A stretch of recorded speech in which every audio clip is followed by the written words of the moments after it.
고맙습니다. 사랑합니다. 행복합니다.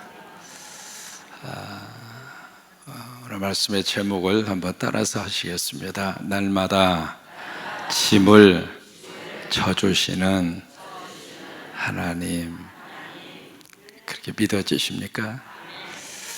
마가 2장에 보시면 거기에 가버나움에 한 중풍병 환자가 있었죠. 가버나움이라고 하는 이 장소는 예수님의 사역에 있어서 굉장히 중요한 장소입니다. 예수님의 사역이 예루살렘을 중심으로 한 사역과 갈릴리를 중심으로 한 사역으로 이분되거든요. 그래서 예루살렘을 중심으로 한 사역을 하실 때는 베다니가 중심 현장이었고, 갈릴리를 중심으로 사역을 할 때에는 가버나움이 사역의 중심지였습니다. 거기에는 지금도 예수님 당시에 있었던 회당터가 굉장히 보존 상태가 좋습니다. 그 회당터가 그대로 남아있고, 회당터 바로 앞에 베드로의 집이 있어요. 그래서 베드로의 집터 위에다가 기념 교회당을 세웠습니다. 가버나움 그 장소 이렇게 들어가는 입구에 지금도 조그마한 하나의 표지판이 그렇게 붙어 있습니다. 뭐라고 써져 있느냐면 예수님의 홈타운이다, 예수님의 고향과 같은 곳이다 라고 하는 조그마한 편말이 붙어져 있습니다. 이스라엘에 가서 여러 장소를 들여다볼 수 있는데, 예수님의 어떤 채취를, 시대를, 세월을 지나서 느낄 수 있는 가장 실감나는 현장이 사실은 갈릴리 호수이고요, 또 거기에서 가장 중요한 장소 중 하나가 가버나움입니다. 거기에 이제 중풍병 환자가 나와 등장하고 있는데, 이 환자는 어쨌든 육체에 지금 짐을 짊어지고 있는 거예요. 사람이 중풍에 걸렸다, 신체적인 활동이 자유스러울까요? 아니면 아주 힘들까요? 그러니까 어떤 몸에 육체의 짐을 짊어지고 있는 거예요. 또 하나, 그뿐만이 아니라 내가 어떻게 하다가 이 중풍병에 걸렸는가, 정신적으로 그리고 영적으로 사람이 참 묘해요. 어떤 사건과 문제를 만나면은요, 그 사건 때문에 힘들기도 하지만 어떻게 하다가 이 일이 나한테, 내가 무슨 잘못을 해서, 아니 내가 뭘, 그 생각이 사실 머릿속에서 떠나지 않아요. 그러니까 이 사람의 입장으로서는 내가 죄를 지어서, 우리식으로 말하면 전생에 내가 뭘 잘못을 해서, 그것도 이 사람에게 있어서는 이 신체적인 이 짐과 더불어서 영적으로 정신적으로 그를 짓누르고 있는 큰 무거운 짐이라 이 말이에요. 근데 그 친구의 아픔과 그 짐을 4명의 친구들이 와서 침상채 떼매고 누구에게 왔어요? 예수님에게 왔어요. 짐을 가지고 그 자리에서 주저앉는 사람이 있지만 짐을 가지고 예수님에게 오는 사람이 있어요. 우리는 짐을 가지고 예수님에게 옵니다.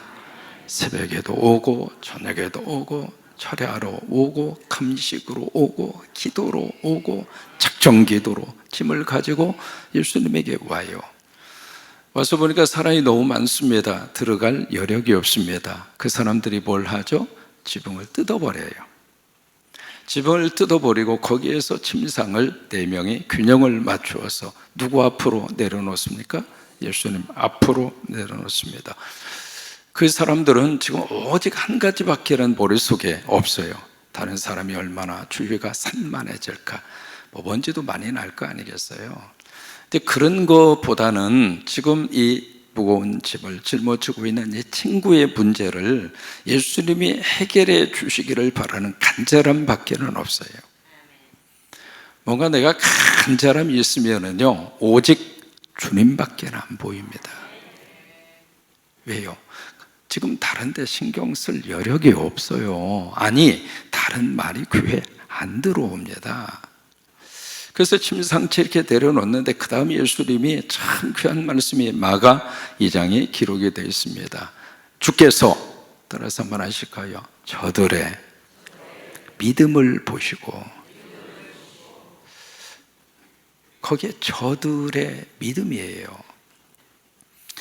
거기에 저들의 믿음이라고 하는 그 믿음 속에는 거기에 지금 육체적으로 정신적으로 짐을 짊어지고 있는 중풍병 환자도 거기에 들어가 있는 거고, 그 친구를 지금 침상채 메고 온 4명의 친구들의 믿음도 들어가 있고요.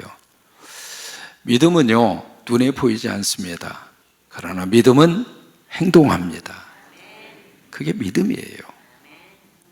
여신도 실행위원들이 오늘 새벽에 찬양하자 믿음이죠. 근데 이렇게 행동해서 나와서 지금 23분이나 나와서 찬양을 하잖아요. 믿음은 행동이에요. 우리가 믿습니다 말하고 끝나는 게 믿음이 아닙니다. 그 믿습니다가 행동으로 나타나요. 여러분의 행동으로 나타나는 1번째가 어디인가? 가정입니다. 내가 믿음이 있다? 그것을 어떻게 우리가 그 믿음을 우리가 표현할 수 있을까? 가정이에요. 우리의 믿음을 행동으로 드러내야 할 첫 번째 장소가 가정이라 이 말이에요. 두 번째, 그들의 믿음이에요. 이 믿음이 개인적 믿음으로 끝나지 않았습니다. 공동체적 믿음으로 등장한 거예요. 이게 공동체적 믿음으로 나타나는 현장이 교회입니다. 그래서 그 믿음과 믿음이 함께 모아져서 공동체가 될 때 그 믿음을 통해서 하나님이 큰 일을 하십니다. 여러분, 성광의 교회가 74년 동안 여러분들의 개개인들의 믿음이 모아져서 74년 동안 하나님이 우리 교회를 쓰셨잖아요. 그게 그들의 믿음이에요. 세 번째로, 예수님은 이 말씀을 하시 그들의 믿음을 보시고 가장 먼저 선포하신 말씀이 있습니다. 죄의 짐을 먼저 짊어져 주십니다. 내가 죄의 사함을 받았느니라. 왜냐하면 눈에 보이는 몸의 육체적인 그 문제는 사실은 해결하기가 쉬워요. 보이니까. 그러나 사실은 더 큰 무거운 짐은 보이지 않는 거예요. 그것은 본인만이 알고 있는 무거운 짐이거든요. 그 문제는 누구도 해결하기가 어려워요. 그래서 예수님이 그가 짊어지고 있는 이 죄에 대한 짐을 먼저 해결을 하십니다. 내가 죄 사함을 받았느니라. 우리가 주님 앞에 나와서 가장 먼저 해결함 받아야 할 짐이 있다면 그 짐은 바로 그 짐이에요. 내가 짊어지고 있는 이 무거운 죄의 짐. 오늘 성경은 다윗을 통해서 너무 귀한 말씀을 19절에서 우리에게 해주고 있습니다. 19절에 보시면 19절만 같이 한번 고백하겠습니다. 시작.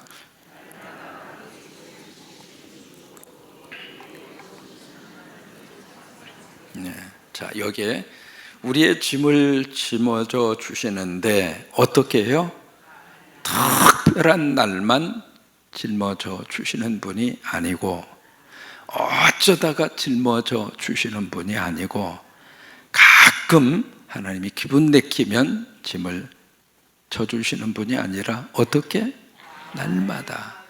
크게 한번 해볼까요? 날마다. 이 말씀이 다윗에게 있어서는 얼마나 큰 위로가 됐을까. 여러분, 다윗 하면 우리가 성공적 이미지의 아이콘입니다. 왕의 자리에서 40년 동안이나 있었어요. 그런 사람이 무슨 짐이 많아요? 우리가 그런 생각할 수 있잖아요. 사람이 올라가면 올라갈수록 더 위로운 법이에요. 사람이 많은 것을 소유하면서 소유할수록 걱정과 염려가 증폭되는 거예요.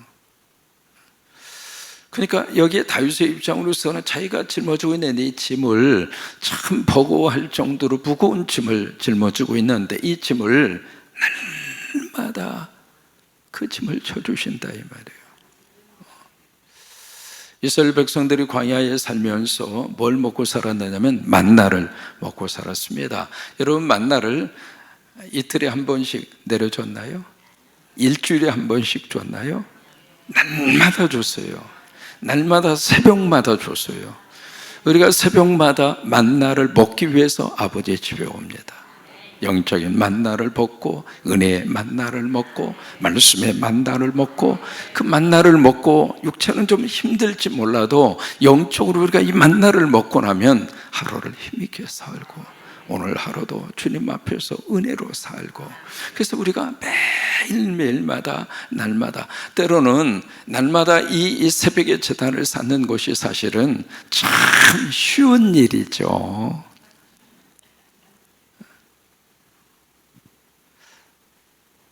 목회자가요 목회의 길을 딱 들어서는 그 순간 가장 넘기 힘든 무거운 산이 새벽 예배입니다.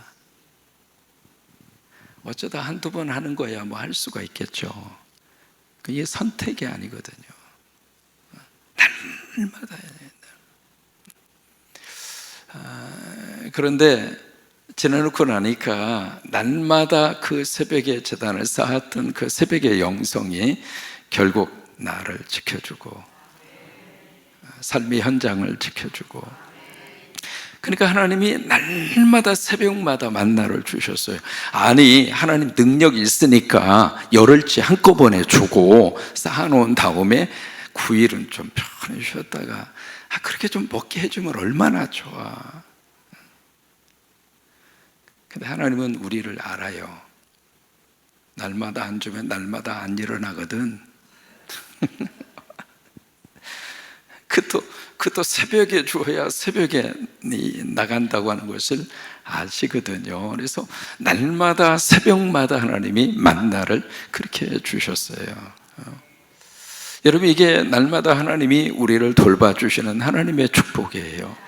신명기 32장에서는 눈동자처럼 우리를 지키셨다고 그랬습니다. 눈동자라고 하는 그 단어의 뜻이 눈동자, 눈에 들어있는 작은 사람, 동자다 이 말이에요. 작은 사람이다 그 말이거든요.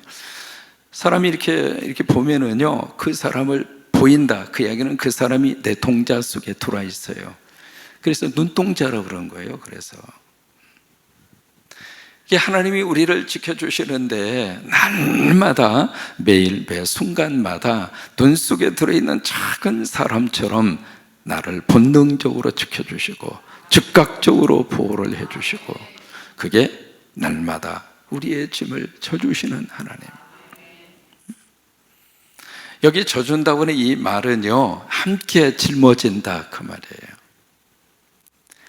이게 무거운 짐을 짊어지고 막 그러고 있는데 옆에 와서 야, 좀 잘 져봐 격려하고 위로한다 그 말이 아니고요 그 짐을 같이 짊어져 준다 이 말이에요.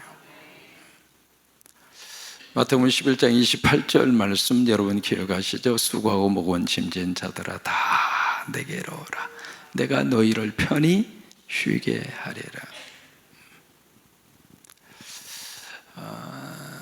사람마다 이 짐을 짊어지지 않고 사는 사람 여러분이 있을까요?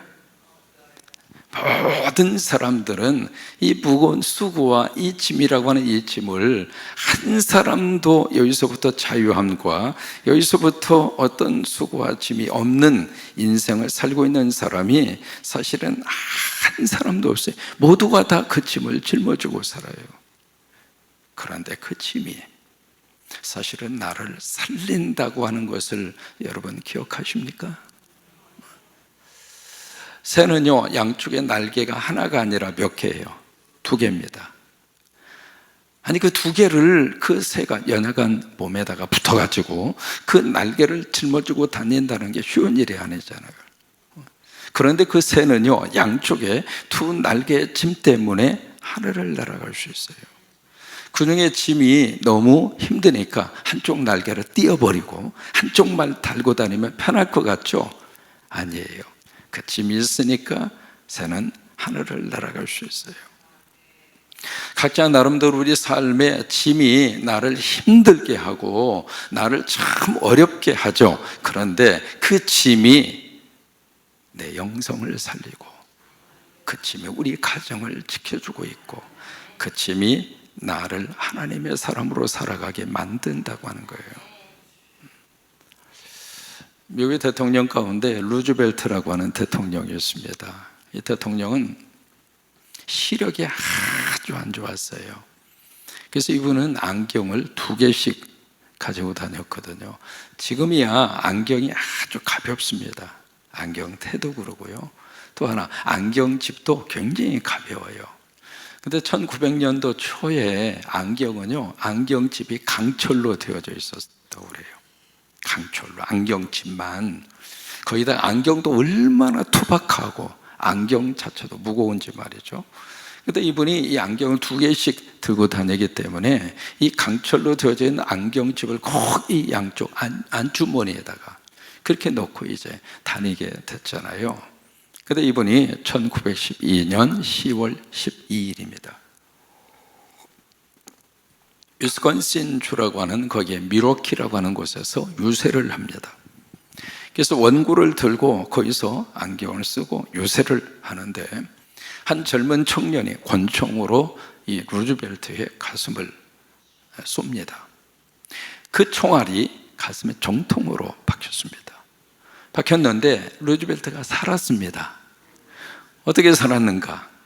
양쪽 안주머니에 강철로 된 안경집이 있었어요. 그 안경집을 이 총알이 통과를 하면서 이 총알의 속도를 줄여준 거예요. 그래서 이 총알이 관통하지 않고 폐 부분에 가서 총알이 멈춘 거예요. 좀 신기한 일이 일어났죠? 평소에 자신이 이 무거운 짐이라고 생각을 했던 강철 안경집이 자기를 살려준 거예요. 여러분, 그런 일들은 참 많습니다.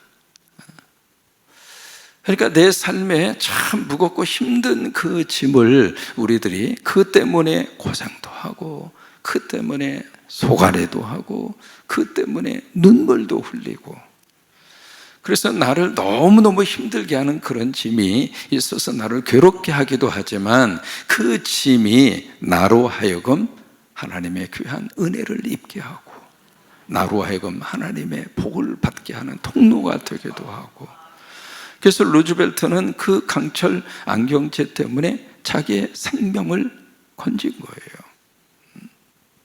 그러면서 오늘 19절 말씀에 마지막에 뭐라고 고백하는 줄 알아요? 19절을 처음부터 다시 읽습니다. 시작.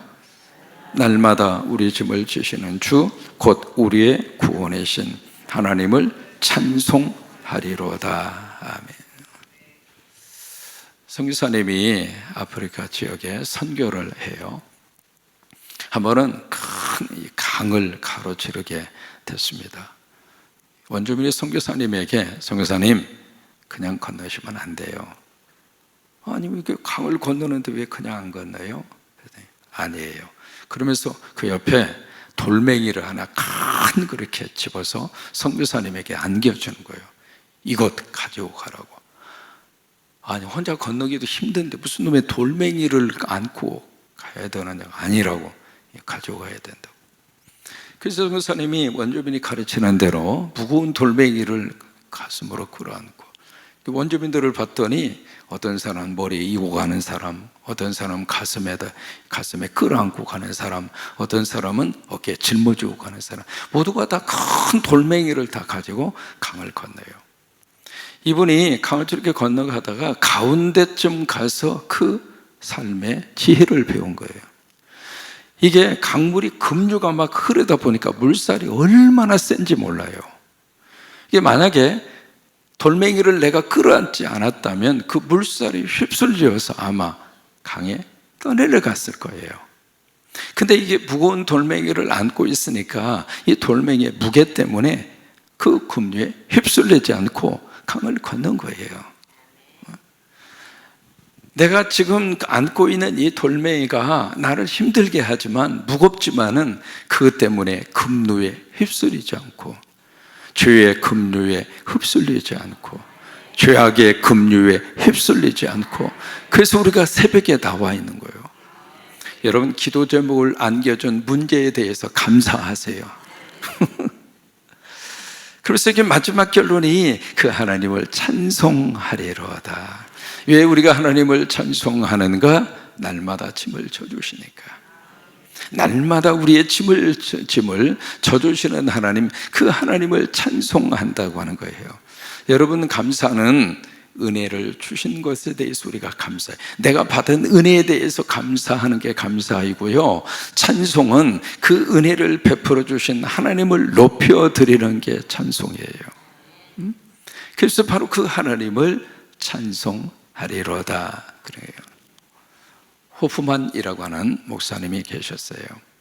이 목사님이 찬송가 작사 작곡을 참 많이 하신 분입니다. 그 가운데 우리 찬송가에 호프만 목사님이 작사 작곡을 하신 찬송가가 5곡이 들어 있습니다. 여러분들 이제 잘 아시는 그런 찬송가, 주의 친절한 발에한 기세, 그것도 호프만 목사님이 작사 작곡을 한 거예요. 5곡이 우리 찬송가 안에 들어 있거든요. 이분이 펜실베니아 지역에서 목회를 할 때입니다.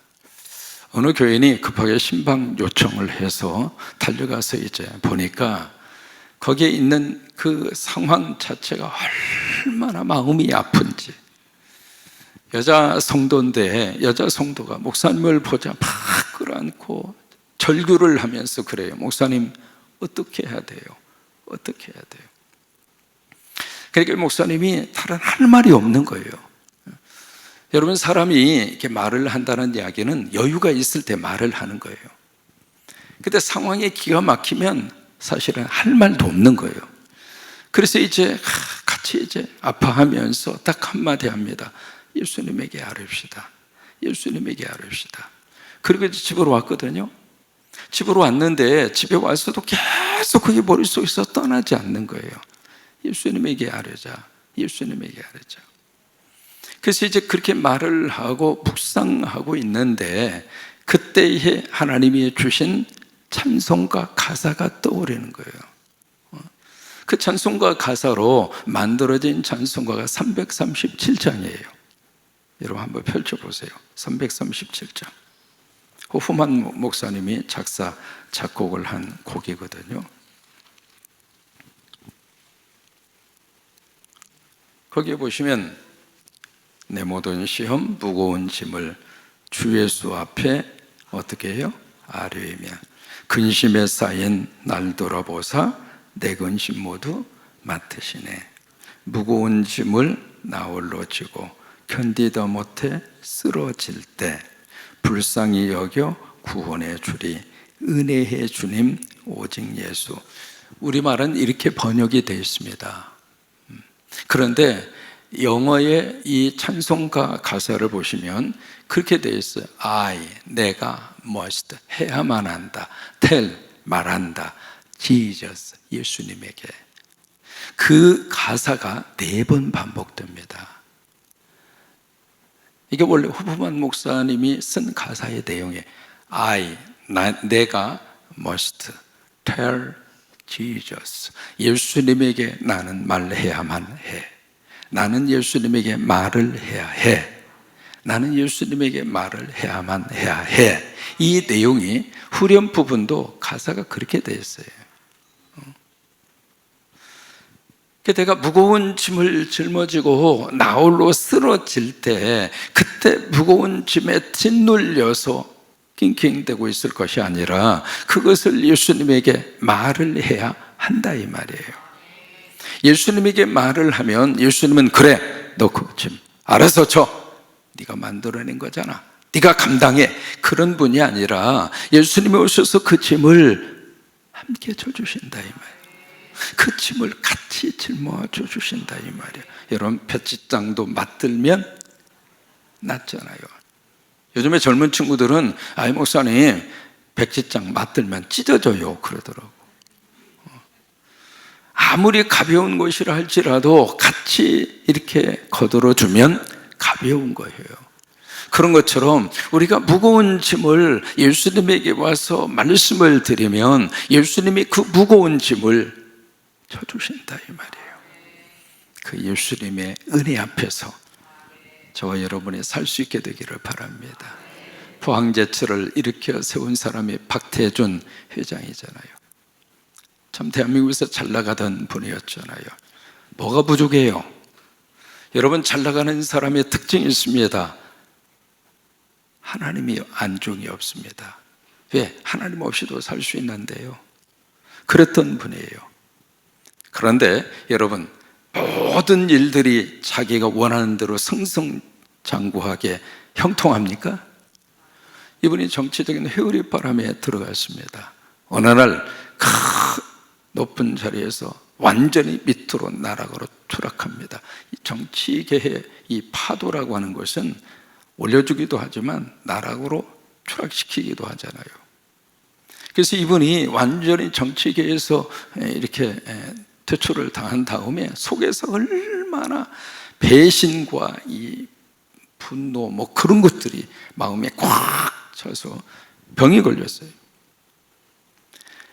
그러니까 몸도 아프지 마음도 아프지 그 다음에 뭐 그런 상태 속에 있었어요. 근데 그 박태준 씨 회장 그 딸이 그렇게 신앙생활을 열심히 잘했어요. 아빠에게 전도합니다. 그래서 이분이 딸의 전도를 받고 교회에 나온 거예요. 교회에 나와서 참 하나님의 은혜를 받고 성령의 충만한 은혜를 받고, 여러분 우리가 은혜만 받으면 이 짐을 해결할 수 있는 길이 보이거든요. 은혜만 받으면 길이 보여요. 은혜만 받으면 해결함 받을 수 있어요. 이분이 교회에 나와서 은혜 받고 그 무거운 짐을 하나님 앞에 내려놓는 거예요. 아무리 무거운 짐이라 할지라도 우리의 짐을 날마다 져주시는 하나님, 그 하나님이 나의 아버지가 되시고 그 하나님이 내 곁에 계시고 그 하나님 의지하고 승리하시기를 주의 이름으로 축원합니다.